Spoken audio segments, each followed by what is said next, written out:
Максим Гарэцкі. Дзве душы. Раздзел 9. Іншыя натуры, каб жыць далей і мець нейкі спакой, чуюць пільную патрэбу ў яснасці і добрай цямнасці ва ўсім, што ёсць навакол, і таксама ў сваім жыцці за астатні пасля такога ж уразумення час. Гэткіх натур найболей сярод славянаў і народаў усходу. Яны патрабуюць нейкага здавалення і спакою духу ў адносінах да ўсяго, што ёсць і што дзеецца на свеце. Час да часу проста карціць ім упарадкаваць думкі свае. Гэта азначае, хоць і не развязаць спрадвечнага пытання, адкуль ўсё і што яно, дык хоць супакоіць сябе, падумаўшы, палетуцеўшы і зноў набраўшыся яснасці ў паглядах на спрадвечна няяснае. З аднаго боку гэта выглядае патрэбным чалавеку падрахункам, а з другога боку непатрэбнай і шкоднай штукай у такую пару, калі грошы час. Найбольш яснасці маюць людзі ў саўсім маладым ці ў саўсім старым веку. А людзі веку сярэдняга не маюць на тое часу сярод клопату і клуму жыцця. Дзе ж і калі ж тут падумаць і ўцяміць аб сабе і аб свеце, калі навокал усё круціцца, казаў той у скоках. Раз навокал усё гручыць, як грузавы аўтамабіль па каменню. Цямнасць тую часам неўспадзеўкі знаходзяць, аднак, і яны на глухой прасёлкавай дарозе, праехаўшы па ёй колькі дзесят вёрст. Ціхая бязлюдная дарожка сярод жыта, ці сярод сумнай імглы восені, ці нават узімку сярод белага скутага сцюжаю поля, дзе патрэбны спакой, і родзіць у душы патрэбную, хаця ж не вясёлую, але ціхамірную яснасць. Залежыць тое і ад спосабу язды. Патрошку цюхціў кары конь, браскаючы банячкаю на дузе.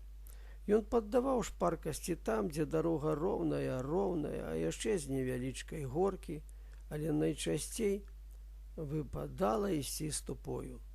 То з крутой гары, то па грэблі, то зноў пад вялікую гару, а роўнасці па дарозе мала.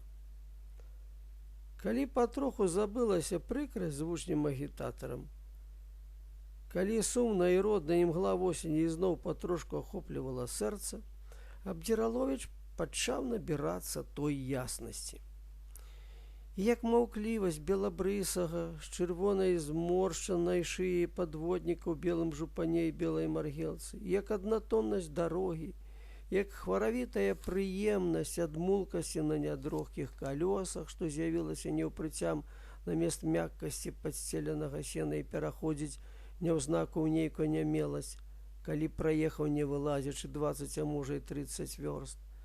Як самая дарога, так цягнулася і такою была чарада яго думак, у канцы каторай павінна была наступіць яснасць, як станцыя ў канцы дарогі, хоць і тысячы станцый, апрача гэтай, ёсць яшчэ на свеце, хоць і шмат іх яшчэ давядзецца праехаць за ўсё жыццё. Але якая ж яснасць? Няма яснасці. Ёсць тое, што ён не ведаў, як назваць, але прадставіў.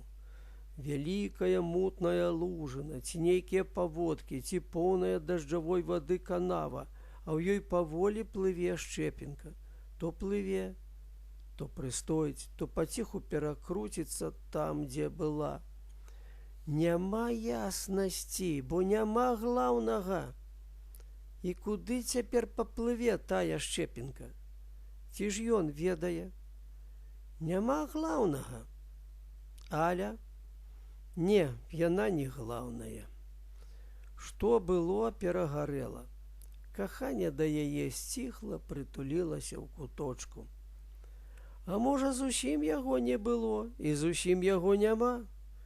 І цяпер, можа, нават і блізкасць дзяўчыны не змагла б яго настрою, які ёсць цяпер, які быў у Маскве на вакзале, калі белы тварык з бліскучымі чорнымі вачмі і пасмачкамі заўважыў напроці сябе і спакойна і лёгка адхіліў вочы.